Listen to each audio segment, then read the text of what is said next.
So coalitions are on hold and now we have new issues to address. So after the ANC failed to secure a majority vote in the May general elections, it had to look for a way forward. And last night, Cyril Ramaphosa revealed that it is official that the ANC's National Executive Committee is going to pursue the formation of a government of national unity. This basically means we are going to have different political parties merged together to resolve the issues of our economy. This might be both a good and a bad decision, and it might also be beneficial to the ANC. But before we get to that, check this video out. Already held constructive discussions with a number of parties: the Economic Freedom Fighters, the Inkatha Freedom Party, the Democratic Alliance, the National Freedom Party, the Patriotic Alliance. We've also engaged our alliance partners to brief them on the process and will continue to seek their invaluable views and guidance. The ANC has entered these discussions with an open mind and a commitment to speak to all parties that have a stated intention to advance the interests of the people of South Africa. As the NEC, we have already agreed in April 2023 on certain principles that should guide our approach to collaborating with other parties in coalitions. The principles we will collaborate with other parties are based on advancing the building of a united, democratic, non-racial, non-sexist, and prosperous nation. We further said that any such agreement of working with others must be based on a common minimum program that focuses on measurable targets for economic growth and inclusion, on service delivery and development. All parties must commit to shared values, nation building, and social cohesion. Now, these values include respect for the Constitution of the Republic of South Africa and the rule of law, social justice and equity, human dignity, non-racialism, and non-sexism. These values also include stability, accountability, transparency, integrity, community participation, and good governance.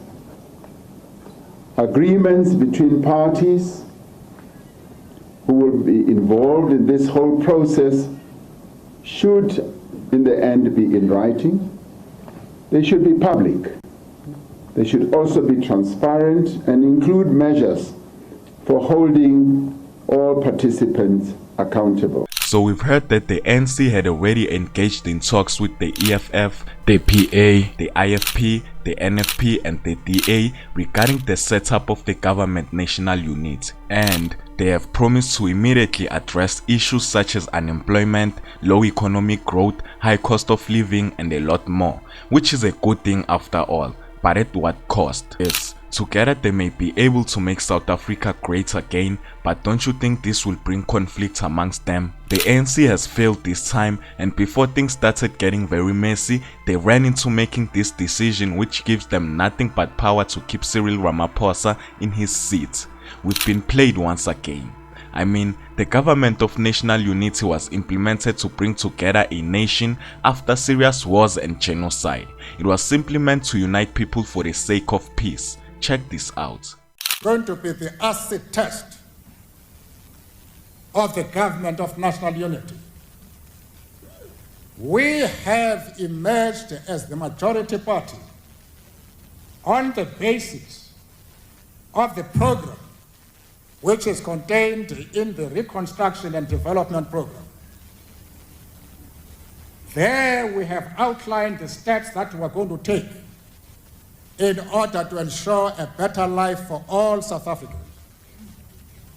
Almost all the organizations that are going to take part in the government of national unity have undertaken in the course of the campaign to contribute to the better life of our people. That is going to be the cornerstone, the foundation on which the government of national unity is going to be based. And I appeal to all the leaders who are going to serve in this government to honor that program and to go there determined to contribute towards its immediate implementation.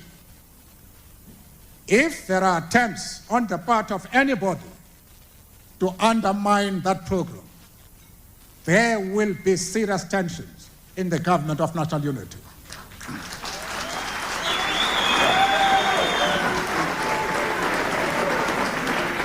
We are here to honor our promises.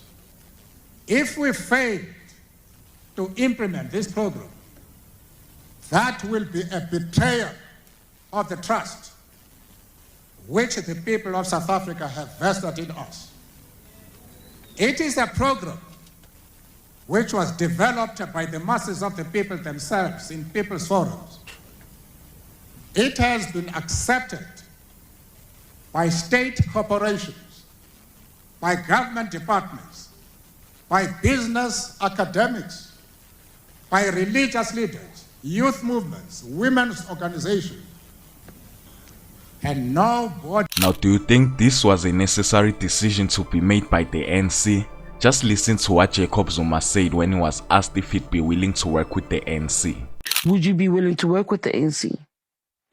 No, that one I'm not going to be answering it because you know very well. But they said it's a no-go. It's a non-negotiable. Who is no-go? Their president is a no-go. Who? Their president. Their president? Yes. Is a no-go? When it comes to negotiations, they're open to talking about everything except for calls for their president to go. So what else? So what other conditions? You can't say you want to negotiate and put conditions even before we talk. That tells you there's something. I don't want to involve myself in that one. You can't say we want to negotiate, but not about our president. What is that? You don't want to negotiate. Because if you want to negotiate, you say, I want to negotiate. You then negotiate. If those issues arise in the process, you can then discuss. You can't put a condition. You want to discuss with me, but put a condition, not this one. It's never done that way, really. And then my parting shots. Already, these leaders look down on each other, make bad comments about their leadership, and have a different perspective. And we've all heard Johnston Hussein mention this. Julius Malema confirmed that the EFF will give their vote to the ANC if they don't have a majority, subject to a number of conditions. And the first one of those conditions, do you know what it was? The first condition was to make Floyd Shivambu the finance minister. My magtig mense, the man who looted VBS Bank as the finance minister. It'll make Des van Rooyen look like child's play. The Doomsday Coalition that I warned you all about, for those of you at Congress in April last year, is now underway and taking shape before our eyes. And under the Doomsday Coalition, with Floyd Shivambu as the finance minister, the EFF will unleash its destructive policies and take our country down the exact road to Venezuela, to Zimbabwe, and every other failed country in this world. And do we want that here in the Western Cape? Do we want it in South Africa? I say no. No. They will expropriate your house and private property. They will nationalize and collapse banks, mines, and industry. And they will cause the rand to crash, making food even more expensive than it is already, turning South Africa into a wasteland, just like those countries where those policies have all been tried.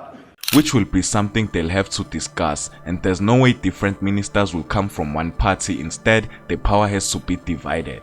What's the whole point of voting if parties with different views, policies, and ideologies will just be merged together? Just think about it. My name is Jay, and this is Moment in Future, pulling you into the truth.